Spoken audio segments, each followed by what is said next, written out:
Unit 4 Sarkas, tajuk Stabilnya Saya. Standard kandungan 1.7 melakukan pergerakan yang memerlukan kawalan badan dan sokongan. Standard pembelajaran 1.7.3 melakukan imbangan songsang dengan 3 tapak sokongan.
Baiklah murid-murid, sebelum kamu melakukan aktiviti imbangan songsang 3 tapak sokongan ini, pastikan ruang aktiviti kamu sesuai dan tidak berbahaya. Kamu perlu ada bantuan penyokong semasa melakukan aktiviti ini. Aktiviti juga dilakukan di atas tilam senaman.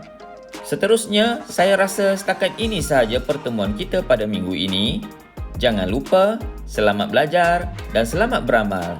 Sehingga berjumpa lagi. Bye-bye.